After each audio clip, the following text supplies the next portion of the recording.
Scientific astrology equals to science, calculation, math. আমাদের জীবনে বিফলতার কারণ কি? কোন কোন গ্রহ প্রতিবন্ধকতা সৃষ্টি করছে আমাদের জীবনে? এই ক্যালকুলেটিভ অ্যাস্ট্রোলজি নিয়েই জীবনের নতুন সফলতার খোঁজ দিতে আসছে একেবারে বিজ্ঞানসম্মত অনুষ্ঠান দ্য ক্যালকুলেটিভ অ্যাস্ট্রোলজি। সঙ্গে থাকছেন স্যার সুমন্ত জি চৌধুরী।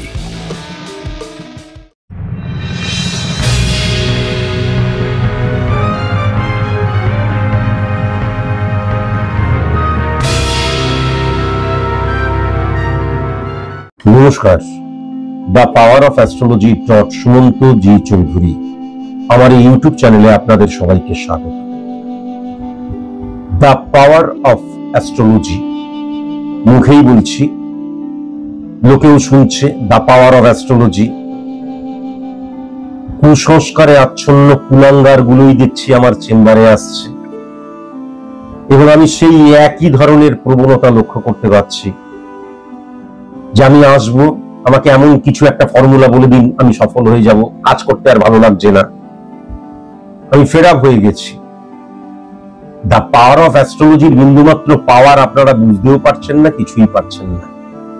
বরঞ্চ আমি দেখতে পাচ্ছি এই ইউটিউবের তাড়নায় মানে আমি জর্জরিত হয়ে যাচ্ছি। অশিক্ষিত কুলাঙ্গার অর্বাচীন ছোট লোকেরা চেম্বারে ভিড় করছে, ভিড় চেম্বারে, আমার চেম্বার গুলোতে দেখবেন ভিড়। এবং প্রত্যেকটা বেশিরভাগ যারা ইউটিউব দেখে আসছে প্রায় 90% অশিক্ষিত, নির্বোধ, অপদার্থ এবং কুলাঙ্গার। তাই জন্য দ্য পাওয়ার অফ অ্যাস্ট্রোলজি কথাটা বলতে গিয়েও আমার জিভ আটকে যাচ্ছে, মনে হচ্ছে বলি না। কাদেরকে বলছি, কিসের জন্য বলছি? এদের কাছে ওই ছু মন্তর ছু, আয় বেটা তোকে সব পাইয়ে দেবো, তারপর বধ করে ছেড়ে দেয়, সেটাই ঠিক। যাই হোক, আজকে আবার নতুন একটি প্রেডিকশন, আজকে একজন জাতিকার আমি প্রেডিকশন করব। এই প্রেডিকশনটির সূচনাতে বিন্দুমাত্র কিচ্ছু বলবো না, অ্যাস্ট্রোলজি নিয়ে বিন্দুমাত্র কিচ্ছু বলবো না। যতটুকু বলা আছে ততটুকুই আগে বুঝুন, হজম করুন, তারপর বলবো। শুধু একটা কথাই বলবো, আমার চেম্বারে যদি আসতে হয়, আমি এটা প্রত্যেকটা চেম্বারে বলি, তারপরে হাতের মধ্যে স্টোন পরে পেছনে এক শট মারবো, তাড়িয়ে দেবো, তখন ভালো লাগবে। আমার অফিসের লোকজন তো তাও বসতে দিচ্ছে, ভেতরে ঢুকতে দিচ্ছে না। আসুন, দূর থেকে এসছেন, বসুন, তারপর চলে যান। হাতের স্টোন যদি না খোলেন, আর হাতের স্টোন পরে কেউ যদি আসে না, এবার পেছনে এক শট মারবো, আমি মারবো। কথাটা আমি বলছি, যখন আমি মারবো এবং তাড়িয়ে দেবো, পরিষ্কার জানিয়ে রেখে দিলাম।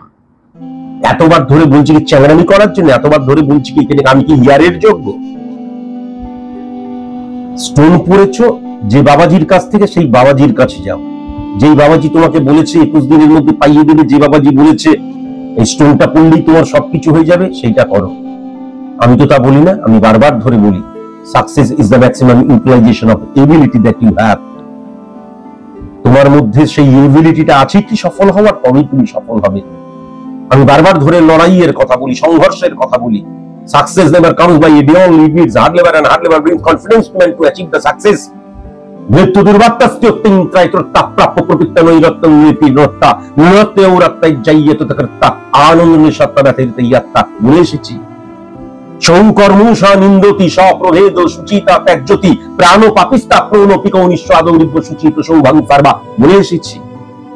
তারপরে কুলাঙ্গার গুলো আসে কোন সাহসে কে জানে। আমার অফিসের লোকজন যে কেন তাদের বুঝতে দেয়, একটু জেরান, তারপরে আবার বাড়ি চলে যান, কেন যে বলে কে জানে। আসবে, শট মারবে, তাড়িয়ে দেবে, সেটাই তো উচিত ছিল। অশিক্ষিত, নির্বোধ, আমি বারবার ধরে বলেছি, অশিক্ষিত কে? যারা মেন্টালি অশিক্ষিত, চ্যাংড়ামি করার জন্য।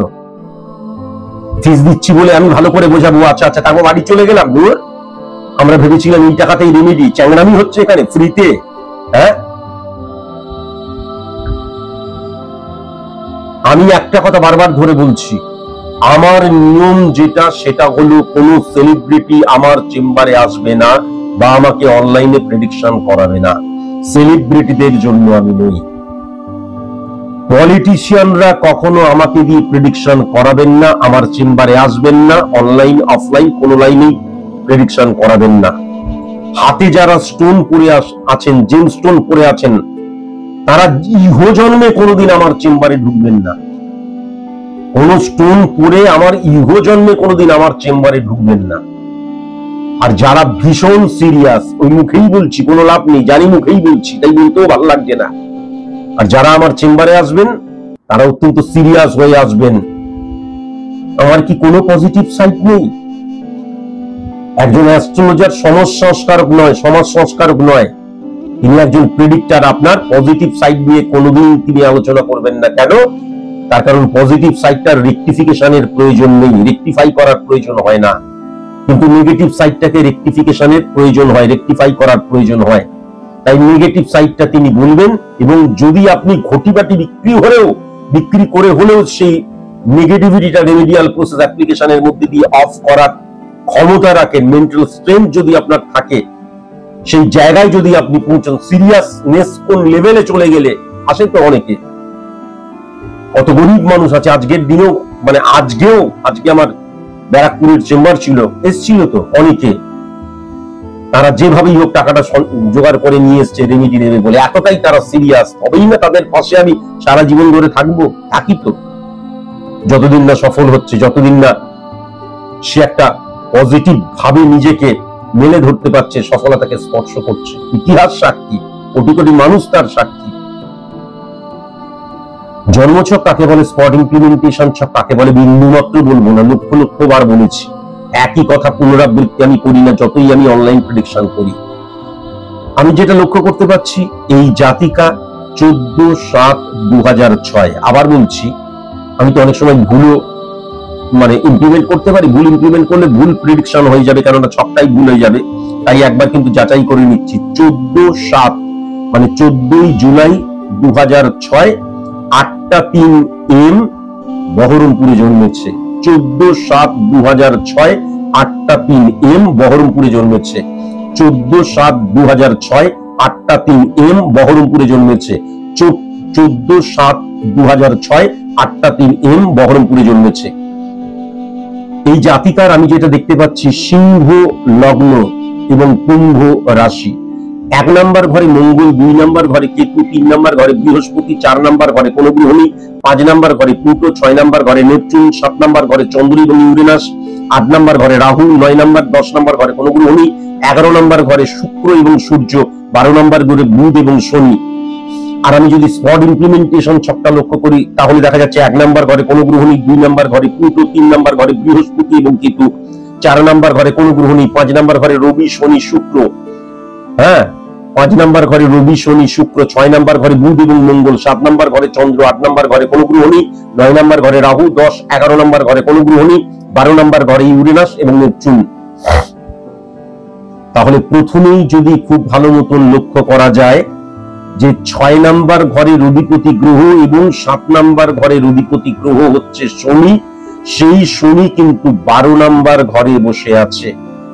এবার 12 নম্বর ঘরে শনি বসে আছে, শনি কার ঘরে বসে আছে? কর্কটের ঘরে বসে আছে। কর্কটের ঘরে অধিপতি গ্রহ কি? চন্দ্র, সেই চন্দ্র আবার 7 নম্বর ঘরে বসে আছে। 12 নম্বর ঘরে কিন্তু ভাবগত চন্দ্রের ঘরে চন্দ্র, শনি এবং বুধের অবস্থান। তাহলে 12 নম্বর এবং 6 নম্বর ঘরের মধ্যে শনিকে হিট করছে, যেহেতু 6 নম্বর ঘরের অধিপতি গ্রহ শনি। আবার বুধ তাহলে কি হচ্ছে, আমার ফিজিক্যালি শনির সাথে বসে আছে চন্দ্রের ঘরে এবং ডাইরেক্ট সমসপ্তমে কিন্তু শনিকেই হিট করছে। Very nice. তাহলে শনি, বুধ এবং চন্দ্রের অবস্থান সৃষ্টি হলো। এবার যদি খুব ভালো মতন যে চন্দ্রের কথা বলছি, সেই চন্দ্র ইউরেনাসকে সাথে নিয়ে 7 নম্বর ঘরে বসে রয়েছে এবং 1, 2, 3, 4, 5, 6, 7 এবং খুব ভালো মতন যদি লক্ষ্য করা যায়, তাহলে কিন্তু চন্দ্র এবং শনি, কেন কুম্ভের অধিপতি গ্রহ শনি সমসপ্তমে 1, 2, 3, 4, 5, 6, 7 মঙ্গল এবং রবিকে হিট করছে। তাই তো, মঙ্গল এবং রবিকে হিট করছে। তাহলে চন্দ্র শনির নেগেটিভ ইনফ্লুয়েন্স ক্রিয়েট হচ্ছে, তারপরে শনি মঙ্গলের বীজযোগ নেগেটিভ ইনফ্লুয়েন্স ক্রিয়েট হচ্ছে এবং শনি রবির কিন্তু মারাত্মক নেগেটিভ ইনফ্লুয়েন্স ক্রিয়েট হচ্ছে।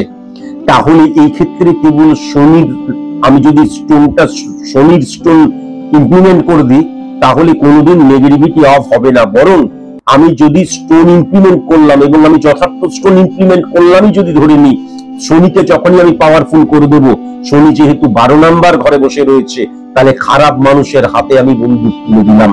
সে কি করবে? বুধকে নেগেটিভ করে দেবে। বুধ মানে কি? যুক্তি এবং বুদ্ধির কারকতা এবং আমার যে ব্রেন ওয়ার্কের জায়গা, সেটা। শনি মানে কি? ডিসিপ্লিনের জায়গা। আবার বুধ এবং শনির অবস্থান কি করে? যখন নেগেটিভ হয়ে যায়, নার্ভের রোগের জায়গা লক্ষ্য করা যায়, অল্পতেই ভয় পেয়ে যায়, টেনশন। এবং সবচেয়ে বড় কথা যেটা লক্ষ্য করা যাচ্ছে, যে এই যে রবি এবং শনির অবস্থান যেটা সিচুয়েশন ক্রিয়েট করলো, সেটা 7:12% মধ্যে দিয়ে 10 নাম্বার ঘর ক্ষেত্রের ঘর, 3 নাম্বার ঘর মানসিকতা মনোভাবের জায়গা, 4 নাম্বার ঘর আমার সফলতার জন্য যে নিজেকে প্রস্তুত করা বা আমার জীবনের আনন্দ, সেই জায়গাটা নেগেটিভ করছে, এবং 1 নাম্বার ঘরটা নেগেটিভ করে দিচ্ছে। 1 নাম্বার ঘর মানে কি? 1 নাম্বার ঘর মানে স্থাপত্য, ভিত, মেরুদণ্ড, পরিকাঠামো। তাহলে মাথায় রাখার প্রয়োজন আছে, এই যে 1 নাম্বার ঘরে মঙ্গল, সেই মঙ্গল রবির ঘরে বসে আছে। 1 নাম্বার ঘরে মঙ্গল কিন্তু চাপা ক্রোধ বা এমন ক্রোধ যেটা 24 ঘন্টায় ক্রোধ নেই, কিন্তু যখন রেগে যাব তখন আমি কি করছি নিজেও বুঝতে পারছি না। অর্থাৎ আমার ঊর্জাকে মিসইউজ করার জায়গাটা লক্ষ্য করা যাচ্ছে। এবার সবচেয়ে ইন্টারেস্টিং জায়গা আমি যেটা লক্ষ্য করতে পারছি, 8 নাম্বার ঘর কি? বৃহস্পতির ঘর। কেননা মিনের ঘর 8 নাম্বার ঘরে কিন্তু রাহু বসে রয়েছে। সেই বৃহস্পতি 3 নাম্বার ঘরে বসে রয়েছে। কোথায় বসে রয়েছে? শুক্রের ঘরে বসে রয়েছে। সেই শুক্র 10 নাম্বার ঘরের অধিপতি গ্রহ, এবং সেই শুক্র সূর্যের সাথে 11 নাম্বার ঘরে বসে রয়েছে।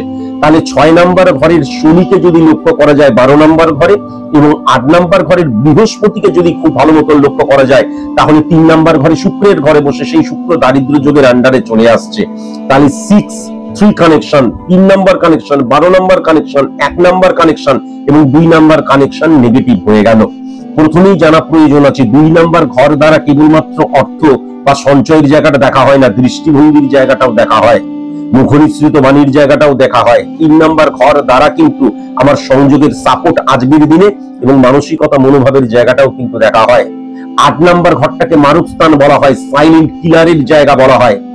হ্যাঁ, মনে রাখা দরকার। দেখা গেল, এবং মানে এইটা এমন একটা জিনিস যেটা কিন্তু কন্টিনিউ করা। 8 নাম্বার ঘরটা মানে হচ্ছে লেন্দি প্রসেস, এবং সাইলেন্ট কিলার, আমার নেগেটিভিটি আস্তে আস্তে আস্তে আস্তে বাড়ছে। তাহলে প্রথমেই যেটা লক্ষ্য করা যাচ্ছে, প্রথমত 3 টাইপস অফ মৃত্যু ফলা যোগ হয়। একটা হচ্ছে মৃত্যুতুল্য কষ্ট পাওয়া, আমি এমন প্রতিবন্ধকতার শিকার হচ্ছি যে মৃত্যুতুল্য কষ্ট পাওয়া। আরেকটা হচ্ছে একেবারে মরে যাওয়া। আরেকটা হচ্ছে আমার এমন অসুস্থতা চলে এলো যে বিছানায় শুয়ে পড়লাম। তাহলে এই ক্ষেত্রে কিন্তু প্রতিবন্ধকতাকে মানে ইন্ডিকেট করছে, এবং 10:3, 4:12% মধ্যে দিয়ে 8 নাম্বার, 6 নাম্বার, 1 নাম্বার এবং 12 নাম্বার ঘর যখন হিট করে, তখন কিন্তু শর্ট আয়ু যোগ সৃষ্টি হয়, স্বল্পায়ু যোগ সৃষ্টি হয়। স্বল্পায়ু যোগ সৃষ্টি হওয়া মানে কি? স্বল্পায়ু যোগ সৃষ্টি হওয়া মানে কি অল্পায়ুতে মরে যাওয়া? আমি আবার বলছি, এই যে মৃত্যু ফলা যোগ বা মৃত্যু যোগ মানে কেবল মরে যাওয়া নয়। তার মানে আমার এমন একটা জায়গা সিচুয়েশন ক্রিয়েট হচ্ছে, আমার দেখা যাবে ক্ষণে ক্ষণে আমার রোগ, আমার অসুস্থতা আমাকে গ্রাস করছে, এবং আমার যে কার্যকারিতা, এই মেয়েটি যেমন স্টুডেন্টের জায়গা, তার মানে পড়াশোনার জায়গায় সঠিক মতন পড়াশোনা করতে পারবে না, রোগ ইনক্রিজ করবে, এবং এমন একটা পজিশনে যাবে যখন দেখা যাবে আমি যখন উচ্চশিক্ষার জায়গাটা যাচ্ছি বা আমার ভবিষ্যতের জায়গাটায়, সেই জায়গাটাকে আমি ক্র্যাকই করতে পারছি না, সেই জায়গাটাকে আমি ছুতে পারছি না, সেই জায়গার জন্য আমি লড়াই করতে পারছি না, সেই জায়গাটাকে আমি অ্যাচিভ করার ক্ষমতা আছে, কিন্তু আমি কতটা কিন্তু শারীরিক বা মানসিক ভাবে কসরত করতে পারছি না, অসুস্থতা আমাকে এমন ভাবে গ্রাস করেছে। তাহলে শর্ট আয়ু যোগ মানে কিন্তু এই যে মৃত্যুতুল্য কষ্ট পাওয়া, জীব মৃত্যুর জায়গাটা, আমি আমার জায়গাটা জানি এবং আমি সেই জায়গাটাকে টাচ করার মতন আমার ক্ষমতাও রয়েছে, কিন্তু সেটাকে আমি ইমপ্লিমেন্ট করতে পারছি না, যখন শরীর পারমিট করছে না, শরীর আমাকে সাথ দিচ্ছে না, এটাও কিন্তু পরিষ্কার লক্ষ্য করা যাচ্ছে। যেমন এই জায়গাটা মারাত্মক নেগেটিভ ইনফ্লুয়েন্স ক্রিয়েট হয়েছে, এবং ইমিডিয়েট যদি রেমিডিয়াল প্রসেস অ্যাপ্লাই না করা যায়, এবং আমি মানে ছবি দেখে যতটুকু বুঝতে পারলাম, আরেকবার আমি একদম জুম করে দেখাচ্ছি, আমি ছবি দেখে যতটা বুঝতে পারলাম যে আমি যদিও আমার চোখের প্রবলেম, আমি যদি বুঝতে পারলাম এটা যদি সত্যি সত্যি শনির জন্য দেয়া হয়ে থাকে, বা এই স্টোনটা যে পড়া হয়েছে এবং শনিকে যে আমি উচ্চতর করে দিচ্ছি, তার ফলে কিন্তু আরো বেশি শনি যদি পাওয়ারফুল হয়ে যায়, তাহলে আমার বাবার ক্ষমতা নেই এই মেয়েটিকে সার্ভাইভ করানোর। সে কোনো মতেই কিন্তু তার অ্যাচিভ মানে তার লক্ষ্য যেটা, সেটাকে অ্যাচিভ করতে পারবে না, তার কারণ অসুস্থতা। এটা আজকের দিনে যদি মনে হয় যে না সেরকম তো অসুস্থ হচ্ছে না, মোটামুটি সুস্থতা অসুস্থতার জায়গা দিয়ে যাচ্ছে, পরবর্তীকালে এটা একটা মারাত্মক আকার ধারণ করবে। 8 নাম্বার ঘরকে যখন হিট করেছে, এবং রাহু মানে কি বারবার ধরে বলেছি, কেতু মানে হচ্ছে আমি এর আগের জন্মে পেয়ে গেছি, এটা আমি বোঝাবার জন্য বলি, এর আগের জন্মে আমি পেয়ে গেছি। যখন আমার 7 নাম্বার ঘরে কেতু থাকে, বিবাহ হতে চায় না, কেন? বিবাহ এর আগের জন্মে করে ফেলেছি, এইবারে দরকার নেই, কিন্তু রাহু মানে চাই। তাহলে মারক স্থানে যখন রাহু বসে থাকে, তখন মারক স্থানের যে প্রবণতা সেটাকে ইনক্রিজ করে দেয়। এবং সবচেয়ে বড় কথা যেটা, যে রাহু দ্বারা কিন্তু ইমোশন, আবেগ, ইলিউশন, এইগুলোকেও কিন্তু রাহু রিপ্রেজেন্ট করে। সুতরাং 8 নাম্বার ঘরটা কিন্তু মারক স্থান। তাহলে আমার যে আবেগ, ইলিউশন, ইমোশন, সেটা কিন্তু আমার ক্ষতির জন্যই হচ্ছে। আমি যে আমার মধ্যে দিয়ে যে ইমপ্লিমেন্ট করছি আমার ইমোশনকে, আবেগকে, ইলিউশনকে, সেইটা কিন্তু আমাকে আমার ক্ষতির জন্য বা ক্ষতির দিকেই নিয়ে যাচ্ছে, এটাও কিন্তু পরিষ্কার লক্ষ্য করা যাচ্ছে। আবার যদি খুব ভালো মতন দেখা যায়, তাহলে 3 নাম্বার ঘরে শুক্রের ঘরে বৃহস্পতি বসে রয়েছে। শুক্রের ঘরে বৃহস্পতি যদি বসে থাকে, তাহলে কি হয়? শুক্র মানে আমি বারবার ধরে বলেছি, শুক্রাচার্য মানে অসুরদের গুরু, তার মানে হচ্ছে খারাপ মানুষদের গুরু, চরিত্রহীনদের গুরু। আর দেবগুরু মানে কি হচ্ছে? সৎ মানুষদের গুরু। তাহলে অসৎ মানুষদের গুরু আর সৎ মানুষদের গুরু কখনো এক ঘরে বসে থাকতে পারে না। তাহলে 3 নাম্বার ঘরে কি হয়ে যাচ্ছে? কন্ট্রাডিকশন ক্রিয়েট হয়ে যাচ্ছে।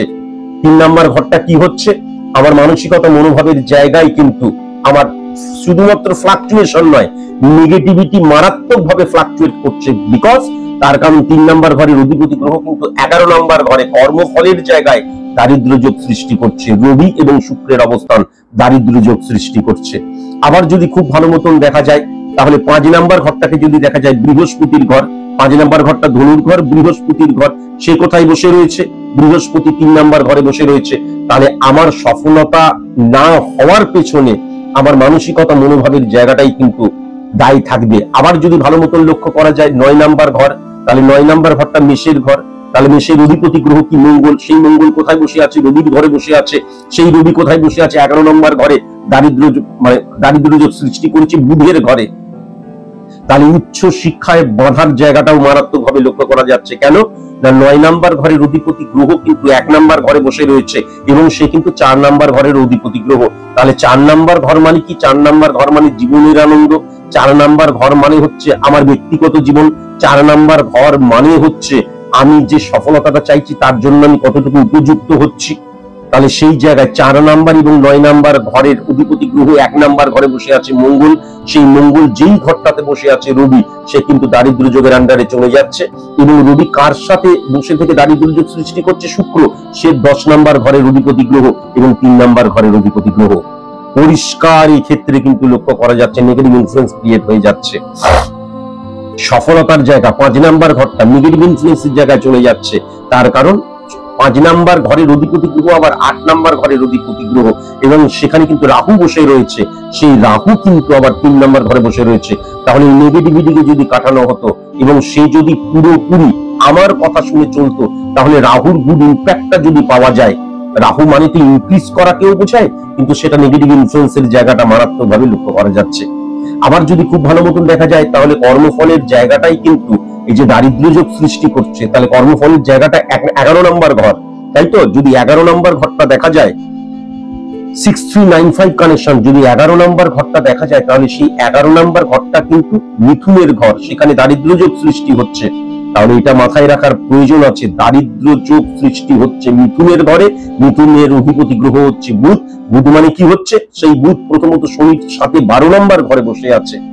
শনি এবং বুধ কিন্তু দেবত্বের জায়গা, কিন্তু সেটা 12 নম্বর ঘরে বসে আছে। 12 নম্বর ঘর মানে 11, এই যে 11টা ভাব, সেই 11টা ভাবের ব্যয়ের স্থান হচ্ছে 12 নম্বর ঘর। আয়গা এবং জায়গা, সেই জায়গাকে রিপ্রেজেন্ট করে 12 নম্বর ঘর। তাহলে সেই 12 নম্বর ঘরে বসে আছে। এবং চন্দ্র কিন্তু মনের জায়গা, দৃষ্টিভঙ্গির জায়গা, মানসিকতা, মনোভাবের জায়গা মারাত্মক ভাবে ডিক্রিজ হয়ে যাচ্ছে।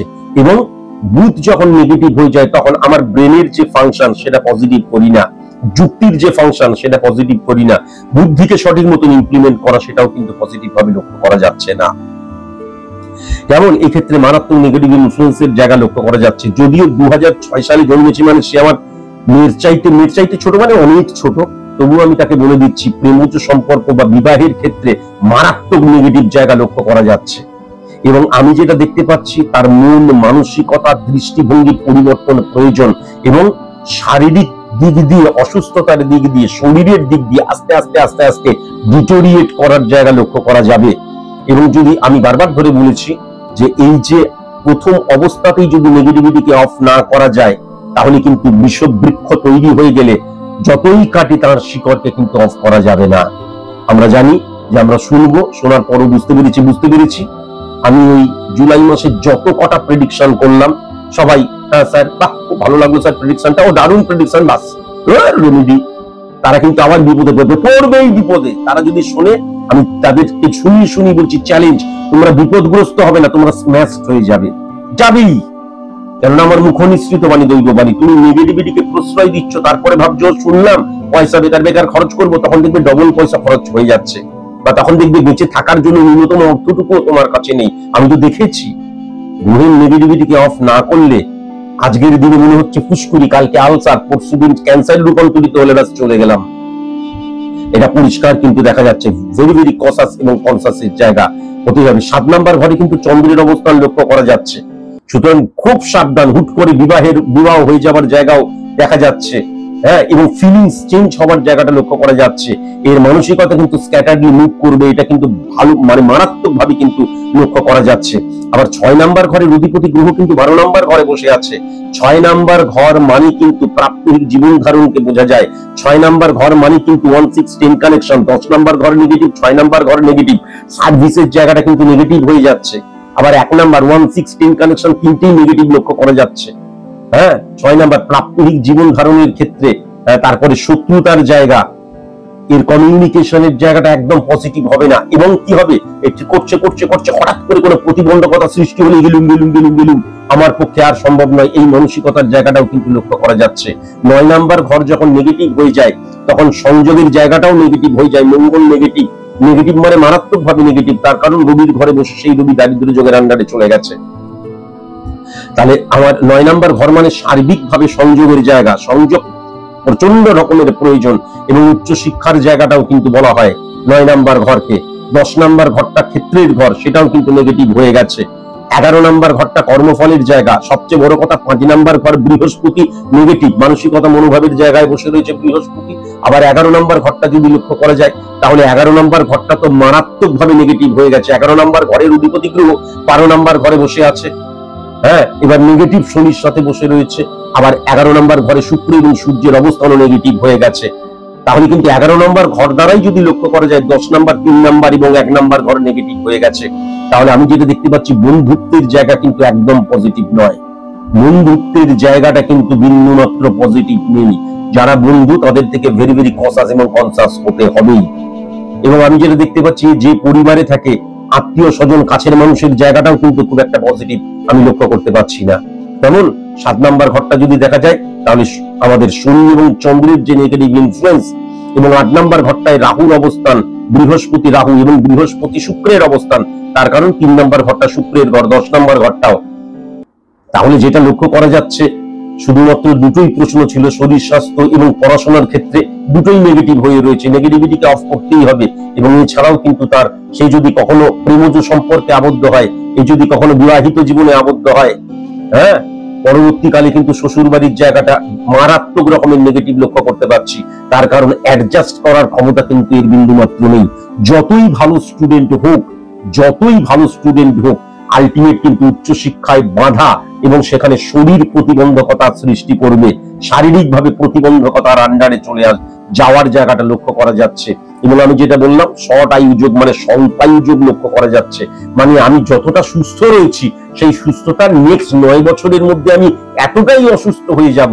2006 মানে নেক্সট 9 বছর মানে এমন কিছুই নয়। তাহলে আমি এতটাই অসুস্থ হয়ে যাব যে আলটিমেট পরবর্তী জীবনটাকে সঠিক মতন নিজের মতন করে বাঁচতে পারবো না। মৃত্যু ফানা যোগ মানেই সবসময় মরে যাওয়া নয়, মৃত্যুতুল্য কষ্ট পাওয়া, বা আমি যে সিচুয়েশনের মধ্যে রয়েছি সেই সিচুয়েশনের আন্ডারে আমি থাকতে পারলাম না। সবাই জানে আমার মারাত্মক বয়স। এবার যদি কোনো কারণে মৃত্যু ফানা যোগ ক্রিয়েট হয়, তার মানে মরে গেলাম তা নয়, কিন্তু দেখা গেল আমার এমন কোন রোগ হলো, আমি চেম্বারে যেতে পারছি না, ঘরে বসেই রবি মানে এই, শনি মানে এই বলে যাচ্ছি, হয়তো ইউটিউবে দেখা যাচ্ছে। আমার নলেজ থাকা সত্ত্বেও আমি চেম্বারে যেতে পারছি না, আমি টেলিভিশনে অনুষ্ঠান করতে পারছি না, লাইভ অনুষ্ঠান করতে পারছি না। বোঝাতে পারছি? আমার ভেতরে জ্ঞান রয়েছে, অথচ আমি কিন্তু মানুষের কাছে গিয়ে পৌঁছতে পারছি না। ঘরের মধ্যে কোনো রকমে উঠছি, কোনো রকমে তাকিয়ে তাকিয়ে বলছি, আবার ওষুধকে ঘুমিয়ে যাচ্ছি, আবার খাওয়ার সময় হয়তো কিছু খেলাম, আবার ঘুমিয়ে গেলাম। তার মানে আমার যে ভেতরের যে নলেজটা, সেটা পজিটিভ ভাবে ইমপ্লিমেন্ট করতে পারলাম না। কেন না, 3 নম্বর ঘর মানে হচ্ছে মানসিকতা, মনোভাবের জায়গা। সেখানে বৃহস্পতি বসে রয়েছে। বৃহস্পতি মানে আমার ভেতরের যে জ্ঞান, সেই জ্ঞানটাকে আমি যখন সফলতার জন্য পজিটিভ ভাবে ইমপ্লিমেন্ট করবো, তখন বৃহস্পতি উচ্চস্থ হওয়ার কথা। তাহলে 5 নম্বর ঘরের অধিপতি গ্রহ নেগেটিভ হয়ে গেল, এবং 8 নম্বর ঘরের অধিপতি গ্রহও কিন্তু বৃহস্পতি। তাহলে এই ক্ষেত্রে 5 নম্বর ঘর দ্বারা সফলতার জায়গা বোঝা যাচ্ছে, সেই সফলতাকে আমি অ্যাচিভ করতে পারবো না। দেখা গেল কোনো কারণে আমি সফল হলাম, ভালো কোনো কাজ পেয়ে গেলাম, কিন্তু সেই ভালো কাজটাকে ধরে রাখতে পারবো না। হাজার হাজার এক্সাম্পল। যখনই আমার শর্টায়ু সৃষ্টি হয়, ওর তো 2006 সালে জন্মেছে, তার শর্টায়ু যোগ সৃষ্টি হয়েছে। এমন অনেক ক্ষেত্রে দেখা গেছে কেউ ভালো কাজ পেয়েছে আমার কাছে। আমি তো অনেক ক্ষেত্রে আমাদের অনলাইন প্রেডিকশন বা লাইভ অনুষ্ঠানেও আমি দেখেছি, ভালো কাজ পেয়েছে, তখনই শর্টায়ু যোগ সৃষ্টি হলো। দেখা গেল ভালো কাজ পেয়েছে, কিন্তু সেই কাজটাই সে করতে পারছে না। যেমন আমার মেদিনীপুরে একজন একটি মেয়ে আছে, তার বাবা, তার মাও আমার সন্তান, সেই মেয়েটিও আমার সন্তান। তার বাবার দুরন্ত বিজনেস ছিল, বিজনেসম্যান হিসাবে টেরিফিক জায়গা ছিল, কিন্তু তারপর দেখা গেল তার বাবা এমন ডিটোরিয়েট করে গেল, সেই বিজনেসটাকে রানিংই করতে পারলো না, অফ হয়ে গেল। কিন্তু তাতেও যে বিজনেসটা করেছে, সেই বিজনেসেও কিন্তু এখন সে ফ্রুটফুল রেজাল্ট পাচ্ছে। তাহলে আমার যে অবস্থানটা, সেই অবস্থানটা ডিটোরিয়েট করে যাচ্ছে, তার ফলে সফলতাটাকে ধরে রাখতে পারছি না বা অ্যাচিভ করতে পারছি না। যেমন বন্ধুত্বের জায়গাও নেগেটিভ লক্ষ্য করা যাচ্ছে। 2006 একদমই বাচ্চা মেয়ে, তবুও বলে রাখছি, প্রেমজ সম্পর্ক কখনো করা উচিত নয়। হ্যাঁ, বন্ধুদের থেকে, সে ছেলে মেয়ে যেই বন্ধু থেকে ভীষণ সাবধান হতে হবে। আর আমার যে ঊর্জার জায়গাটা, ক্রোধের জায়গাটা, আমার যে শারীরিক পরিভাষার জায়গাটা, সেটাকে কন্ট্রোল করার প্রয়োজন। হঠাৎ করে কিন্তু আমার মনে হতে পারে যে এইটা তো ঠিক হচ্ছে না, তখন দেখা গেল আমি ইরিটেট হয়ে গেলাম। ইরিটেট হয়ে গিয়ে আমি লুজ টক করতে পারি, বা দেখা গেল তখন আমার বিহেভিয়ারটা নেগেটিভ হয়ে গেল, পাশবিক হয়ে গেল 5-10 মিনিটের জন্য, তখনই কিন্তু আমি শত্রু বানিয়ে ফেললাম। এই জায়গাটাও কিন্তু লক্ষ্য করা যাচ্ছে। আবার চন্দ্র এবং শনির অবস্থান, এবং শনি, বুধ এবং সমসপ্তমী 6 নম্বর ঘরকে হিট করার জন্য সিদ্ধান্ত গ্রহণের ক্ষেত্রে মারাত্মকভাবে কিন্তু নেগেটিভ হয়ে যাবার জায়গাটা লক্ষ্য করা যাচ্ছে। কেমন নেগেটিভিটির জায়গাটা কিন্তু লক্ষ্য করা যাচ্ছে। আরেকটা কথা আমি অবশ্যই বলবো, কেতু 2:1% এর মধ্যে দিয়ে মঙ্গলকে হিট করছে। 1 2 3 4 5 6 7 মঙ্গল চন্দ্র এবং শনিকে হিট করছে, সেই শনি 12 নম্বর ঘরে, এবং বুধের এবং 2:1% এর মধ্যে দিয়ে সূর্য এবং শুক্রের যে দারিদ্র যোগ, সেটাকে হিট করছে। সুতরাং পরবর্তীকালে ইউট্রাস জাতীয় প্রবলেমের জায়গা মারাত্মকভাবে লক্ষ্য করা যাচ্ছে। এই ব্যাপারটার জন্য পুরোপুরি ডাক্তারের কাছে যেতে হবে, কারণ ইউট্রাস জাতীয় প্রবলেম হলে আগে কি প্রবলেম বোঝা যায় সেটা আমি বলতে তো পারবো না, আমি তো ডাক্তার নই। সুতরাং আমি এই কথাটাই বলতে পারি যে আমার যে অসুস্থতার জায়গা, সেই জায়গায় প্রথমে নেগেটিভিটিকে ব্লক করে দেওয়া প্রয়োজন। কেননা এই যে অ্যাস্ট্রোলজিক্যাল প্ল্যানেট রিপ্রেজেন্ট করে আমার হরমোনকে, তাহলে যে নেগেটিভিটি আমার রোগটাকে ইনক্রিজ করছে, তাকে অফ করে দাও। তারপর অবশ্যই ডাক্তার দেখাতে হবে। যে বলে যে আমি রেমেডি দিয়ে দিচ্ছি, বাস কোনো ডাক্তারের দরকার নেই, তার মানে সে ঠগ, জোচ্চোর, মিথ্যেবাদী, একদম পিওর ছোট লোক, ধান্দাবাজ লোক। সে অ্যাস্ট্রোলজার নয়, সে হচ্ছে ধান্দাবাজ। কাজেই অবশ্যই কিন্তু যেহেতু হরমোনের দ্বারাই তো সবকিছু হচ্ছে, নেগেটিভ হরমোনকে আগে অফ করে দাও, তারপর ডাক্তার দেখাও। এবং এই সপ্তাহে নেগেটিভিটিকে মারাত্মকভাবে অফ করা প্রয়োজন। নেগেটিভিটিকে অফ বা রেমেডিয়াল প্রসেস অ্যাপ্লাই আমি তখনই করি, আমি রেমেডি ফেরি করি না। সবাই জানে রেমেডি, এই রেমেডি নিয়ে যাও, রেমেডি নিয়ে যাও, কখনো করি না। রেমেডি নিতে হলে আমার কাছে পুরোপুরি সারেন্ডার করতে হবে। আর যদি সারেন্ডার না করো, তাহলে ওই অর্থ ওয়েস্ট করবে না। হ্যাঁ, টাকা কখনো কিন্তু বেকার নষ্ট করবে না। সারেন্ডার মানে পুরোপুরি সারেন্ডার করতে হবে। এটা যদি করতে পারো, তবেই নেগেটিভিটিকে অফ করা সম্ভব। আর নেগেটিভিটিকে অফ না করলে, আমার যতটুকু জ্ঞান বুদ্ধি এবং আমি অ্যানালাইসিস করলাম, সামনের সময়টা কিন্তু ভয়ঙ্কর হতে চলেছে, এবং সেটা কিন্তু নেক্সট 9 বছরের মধ্যে একটা ভয়ঙ্কর আকার নিতে চলেছে, যেটা কিন্তু আলটিমেট মৃত্যুতুল্য কষ্টের দিকে নিয়ে যাবে একটা বাচ্চা মেয়ে। কিন্তু সত্যি কথা সত্যি রকম ভাবে বলতে হবে। আজকের মতন এইটুকুই, নমস্কার। জ্যোতিষ কোনো রঙিন চশমা নয়। হে ঈশ্বর, আমায় অমরত্ব দাও। তাই সাদা চোখে সত্যিকে দেখতে শিখুন। যুক্তিতে মুক্তি চাইলে তবেই আপনি স্বাগত বিজ্ঞান ভিত্তিক জ্যোতিষ গণনার এই অনুষ্ঠানে। স্যার সুমন্ত জি চৌধুরী।